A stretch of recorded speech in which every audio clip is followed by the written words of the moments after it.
or something pretty mellow, and then they go into trap, Right. or gangrene or something like that.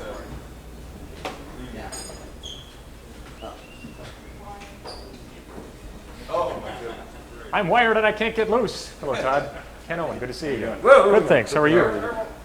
That was actually our secret plot, was to have you trip and fall, and then And I'll have it all on camera. and I could become the lead vocalist tonight and the show would be on the This is what I hear tunes. in creating the news nowadays. Yeah. Well, good to see you again. We've bumped into each other backstage a couple of times. Yeah, I recall. This way. Right? Yeah. Appreciate the opportunity. No problem. Okay. Oh my gosh, where'd you get that? Is that when you were at Kings Island? Toys Ed was telling me about your trip to Kings Island. Oh, no, it wasn't for Kings Island. We had a show last night in Cincinnati Nexus show. that was promoted by the fans, actually, because they were sick of us not coming to Cincinnati. So they had all little like prize packages back there for us that contained whoopee cushions and things like this. We want you back in Indianapolis more often too. I'm a Nexus member myself, so- Great. So Well, this is all you need, little things like this and whoopee cushions and stuff, and then we'll go anywhere for a whoopee cushion. Are the stores open that late on Sunday? There may still be time. Are you all set, Ken? Yeah. Well, Todd, for starters, and how does one start? But the recording process involved in Nearly Human, bringing people into the studio, where for years you perfected, if not pioneered, the one-man band technique, and now to put people on stage live and record. What is the next logical step? Geez, I don't know if there is a logical step. The logic behind it is just my reactionary nature. It's not no logic beyond that. If the music business gets too sort of biased one way, I tend to like move another way. I think the one reason why I started getting into doing everything myself was because people weren't doing it. Bands were still very popular, and then when everybody started doing programming with machines and things like that, I started to long for the old days of real performances and stuff. So, got into this big band thing here for a while. But who knows? If it becomes jazz is coming on strong, and performance music in general, I think is going to become more popular. So. I may compensate and move back into a little bit more sort of electronically augmented approach. Going against the grain.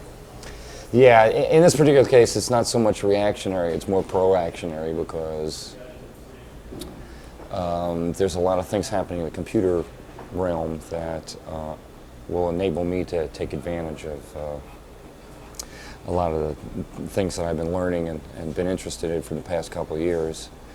And it has less to do with the traditional pop music record company type structure as it does to do with computers and things like that. So at this point in time, I'm looking forward to exploring areas that are pretty much virgin territory. Nobody can tell what the future will bring, but I've been reading about CD-ROM, and for an idiot layman like myself, how would you describe what we might see 5-10 years down the road in terms of music and computers? I would say 5 years. That things are getting very aggressive now. There are a lot of the devices that they've been talking about are actually now appearing on the market. CDI type machines, LDI has been around for a while, but nobody's taken much advantage of it. And computers, of course, have been becoming more sophisticated and cheaper all the time. So I think within 5 years, everyone's going to have like the equivalent of, well, it's what we call interactive television. It's this merging of computers and television and sound into one sort of unified approach. And my feeling is that it's going to catch a lot of our artists off guard. They're not going to be prepared conceptually for it, because it'll be like when they first started doing cable television. They had all of this bandwidth and nothing to put in it. People hadn't thought about what they might do if they had the freedom to appeal to a smaller audience rather than just a broadcast audience. So I think that the most difficult part of the transition is getting people psychologically accept the fact that there are new ways of doing things. I'm trying to envision what this would be. I mean, for a consumer to sit down and watch or enjoy, and I hate the word, but product. What would you envision a Todd Rundgren project to be 5 years down the road if it's CD Interactive? Well, something more, it's something you inhabit rather than you just simply listen to. virtual reality is another term that gets sort of bandied about, and I suppose that this falls somewhere in that broader category. But the idea is to take what normally is a very linear sort of process. You make a record and it's 50 minutes long or something like that, and presumably the listener goes from beginning to end, and and you set up that agenda. I'm thinking more of creating sort of like a three-dimensional space that you can be like sort of a fish in, and float around and stay in it for as long as you want. Which could be a very short time if you're not enjoying yourself. Then again, it could be a very long time, in which case people have to come and drag you out. It's hard to be more specific than that because very few people have had the experience of using devices in that sort of way. So I think within the next 2-3 years, people will start realizing that this is going to be a different kind of entertainment than art. It's going to take imagination, which means a lot of artists are going to fall by the wayside listening to the most popular music. Well, that one reason why I'm getting away from pop music is it has so much more to do with publicity than it does with music nowadays. Saying that you're a musician is a very good excuse for getting people to pay attention to you, but often people lose sight of the fact that lose sight of the original product that they were trying to sell. They get very much into just marketing their personality, and I'm just not into that. I've been through too much at this point to really want to have to go through that kind of humiliation. So I just all I think about essentially is the experience of the art, and since I don't think in those other sort of commercial exploitative terms, I don't make an appealing product for a normal record company. So that's why I'm doing a lot more work with computer companies. Much more adventurous. It's much more of a frontier than music business, which has gotten very conservative over the past 30 years. So. Talking about your music and how it's developed over the years, you've been making records for 23 years now, and I look at some of your contemporaries, if you will, people who, I think you said in an interview on your Tepte video years ago, a lot of people have sold a lot more records than me that aren't making records anymore. But you look at people like Rod Stewart, Elton John, people who are basically your contemporaries in terms of age. And most people who fall into that category sold out years ago. Their records lost their inspiration relatively quickly in their careers, and your records are still inspirational to a lot of people. What is it that inspires you at this time? Well, the thing I think that's the real difference between me and perhaps someone like those people you mentioned, like Elton John or Rod Stewart, people like that, is that I came from another direction. I started out as a musician, but very shortly after that I decided I didn't really want to have to depend on that. There were too many goofy things you had to do to retain the opportunity to make records. So I decided that I would make a living for myself doing other things, producing records for other people or doing other kinds of jobs, but never considered that my source of income. So I've never had to consider the possibility even of quote, selling out or trying to let the audience determine what it is that I'm supposed to do rather than setting my own agenda, because I have another way of supporting myself, whereas someone like Elton John or Rod Stewart, if they don't want to go work, if they don't want to go work for a record company or become an A&R man or something like that, if they want to continue to perform, then they have to take steps to remain popular. But was there a point after Hello It's Me, I Saw the Light, Something, Anything, where you felt maybe not pressure, but I sense, and I'm not a musician, but that some of these people have a hit record and it's almost like the most powerful drug of all time. They take it and all of a sudden I've got to have another one, I've got to outdo it, I've got to sell more, and you went the other way. Oh, it is very drug-like, yeah. You get hooked on it, but unlike getting hooked on drugs, you have much more encouragement from other people to get hooked, because all the people in the business have something to gain out of your success. Your manager does, your record company does, your agency does. They all want you to sell out, because the more you sell out, the more money you make, the more money they make. They don't really care about your integrity in the long run.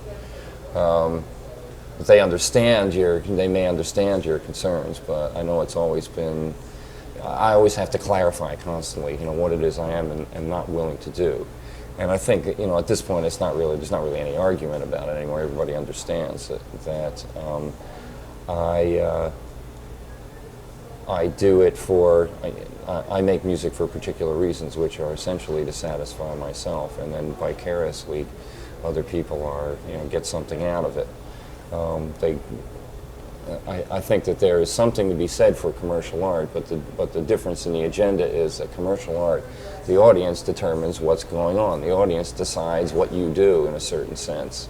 Even if they're not consciously doing it, you're trying to figure out what it is they'll like beforehand and do it that way. And then there's what people have more traditionally thought of as an artist, which is somebody who is actually not trying to belong, in a particular way, but is really very self-involved and trying to figure things out in a sort of public forum, but with no intention of actually having you like it or dislike it, just giving you the opportunity to observe it. And that's the condition that I've always been in. And I have to remind myself that I'm in. Sometimes because of having years and years of involvement in the business, you tend to start to think sometimes that your opportunities are more limited because you're, quote, a commercial music artist, and then every once in a while I have to stop back and realize in reality I'm not. People may sometimes think that I am, but my agenda has always been, somewhat different from somebody like Vanilla Ice or Madonna, who are, strike quickly and get all of the money out of the market that you can. I suppose that's a legitimate thing to factor in if you are fully conscious of the fact that what you're doing is commercial art.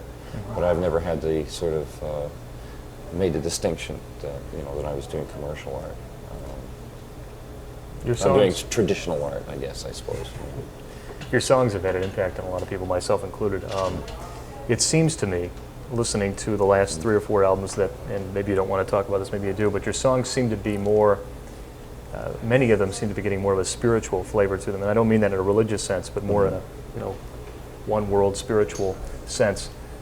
Well, I think that my material has been moving almost since I started writing in this sort of metaphysical direction, or a direction that is less and less attached to things that are either overly obvious or obviously transient. When I first started writing songs, I did the same thing that everybody else did, which is you write songs about love affairs and love affairs gone awry and heartbreak and the usual kind of thing that everybody feels. That's fine. Everyone has that sort of common denominator, but that ground has been so plowed up that I feel like I don't know that I have anything revelatory to say about it to myself or to anybody else. So I often try and look for more underlying causes, more phenomenal and causal things that establish the rules by which we live. And in that particular sense, it's just peeling away all of these layers of behavior, trying to get down to the psychology underneath that drives things along.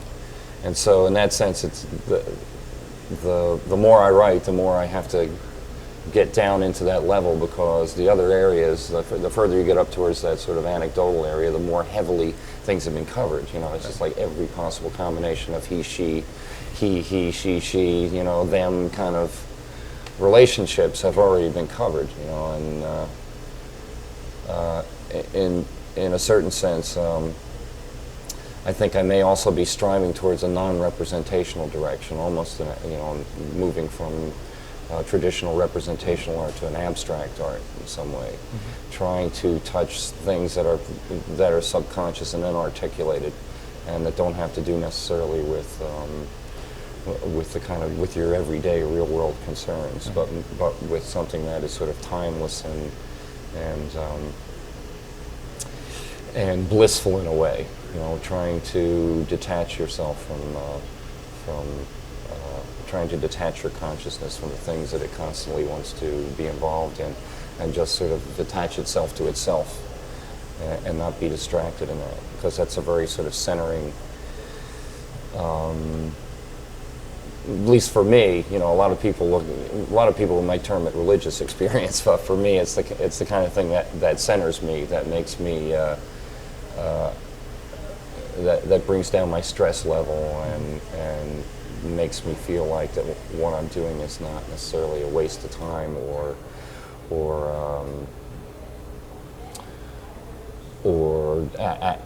gotten completely out of perspective because I'm just too close to it. Like that. Every once in a while you have to sort of disengage, and you know, you get yourself very hyped up. I got to finish this. I have to do it this way. I have to impress. I have to impress myself. I have to impress other people. I have to, you know, attain some standard, or I have to discover some new thing. In a sense, you know, I'm always dealing with those kind of self-imposed pressures. But the way that I escape from it is just to seek this kind of timelessness. This, you know, these little moments of bliss that. Where you're completely freed from all of those considerations. And I think that in music, I want to move in that sort of direction. A moment that it's very nice to write a song that involves people emotionally and makes them reminisce, makes them feel better, stuff like that.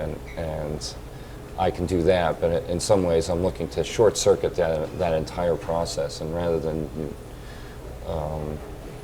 stir up old emotions, almost suspend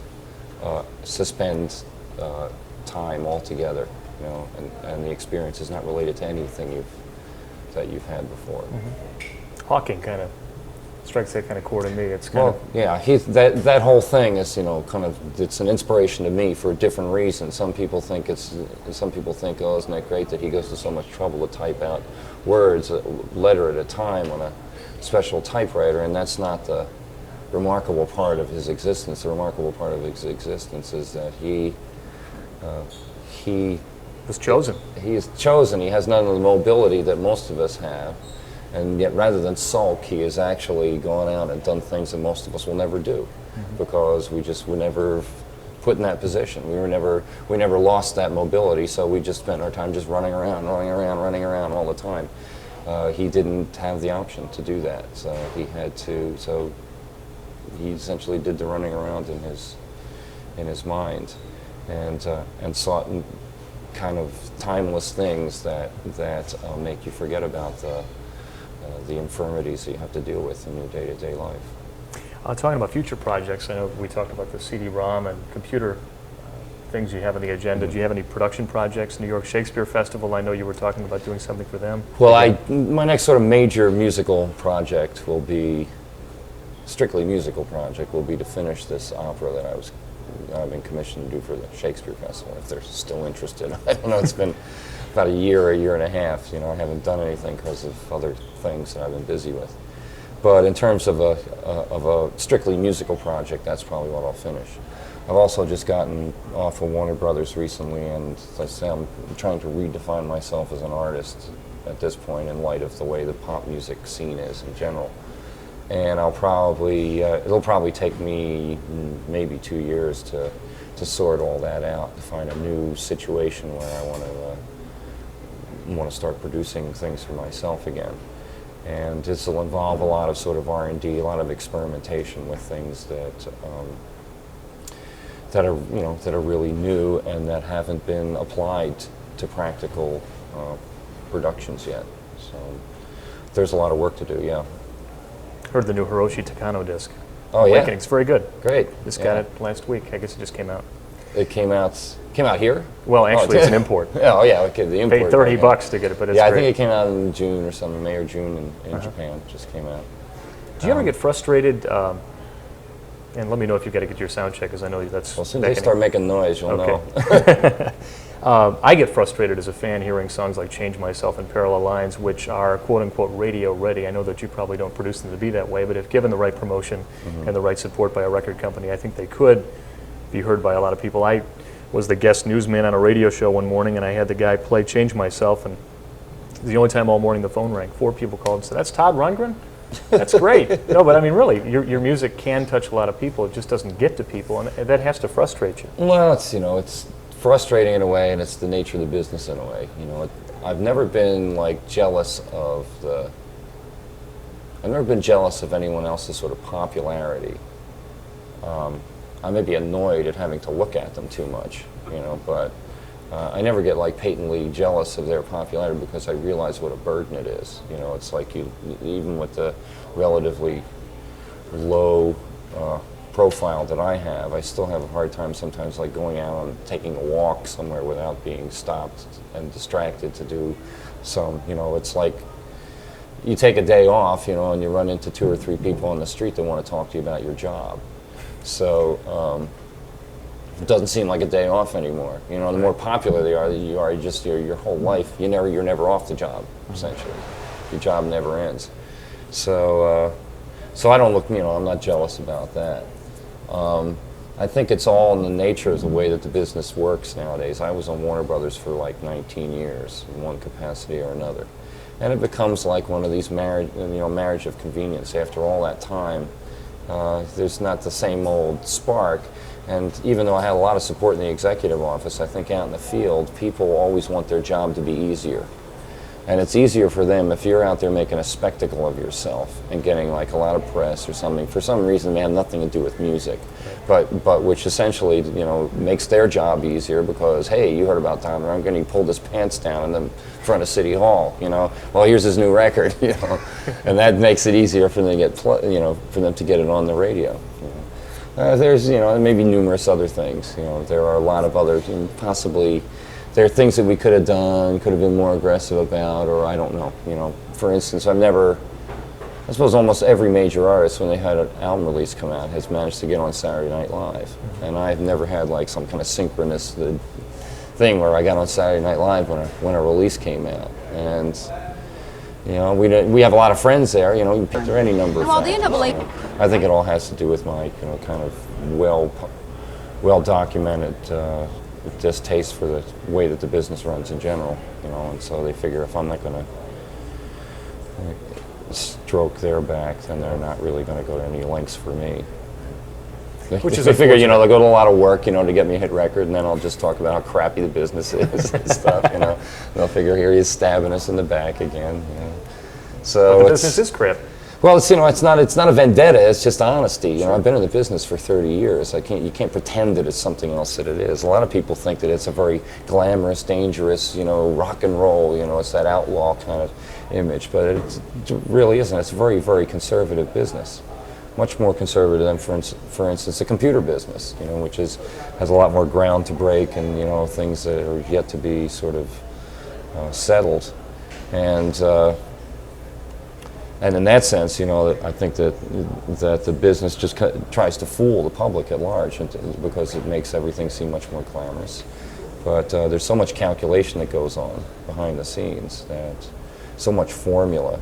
I mean, the case in point is like all these heavy metal bands, who represent themselves as, rock and roll, dangerous, thing like that. But the public style is, you lead a clean life, nowadays.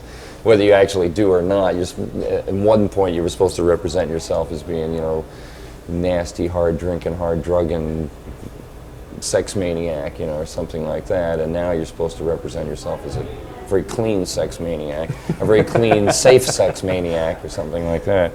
So it's essentially very conservative. I mean, all these heavy metal bands sound exactly the same, exactly.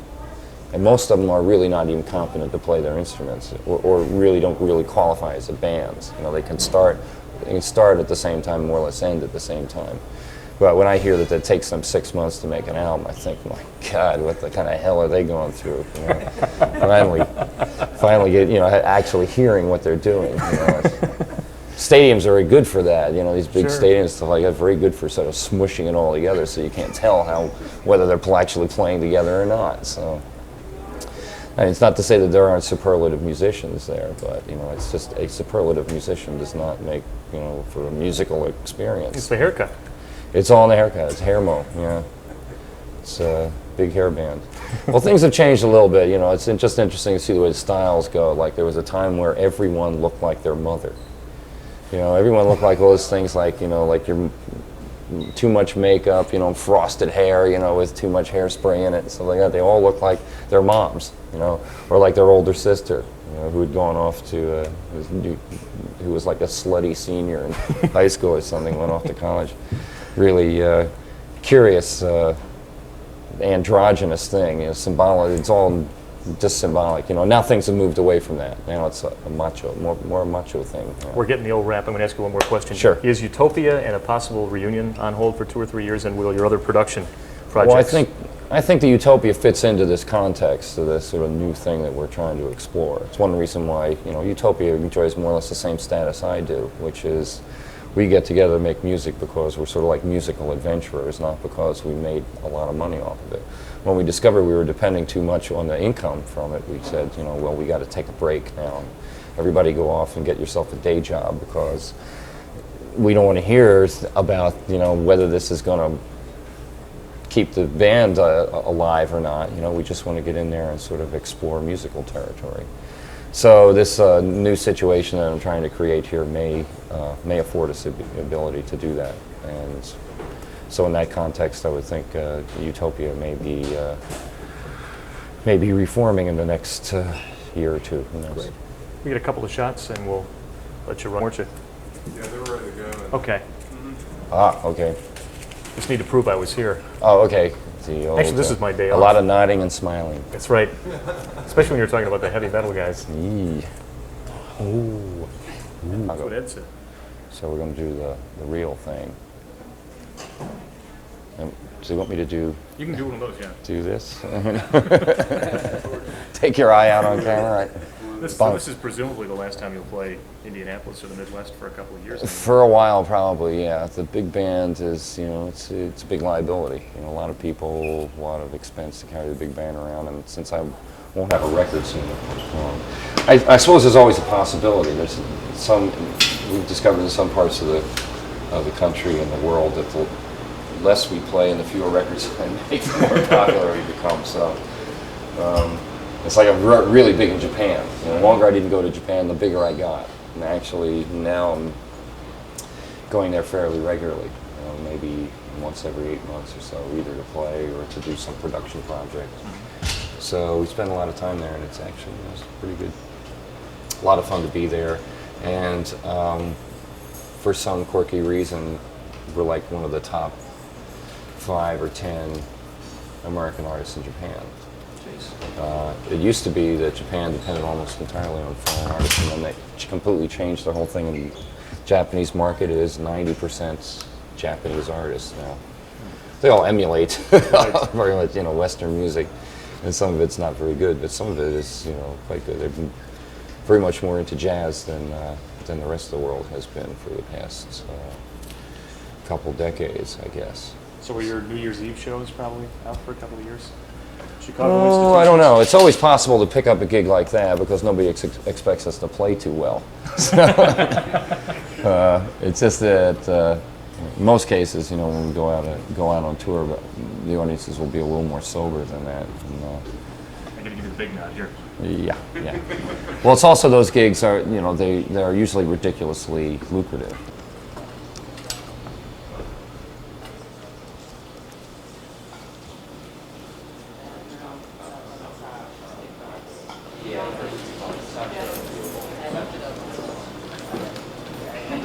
Lots of screaming.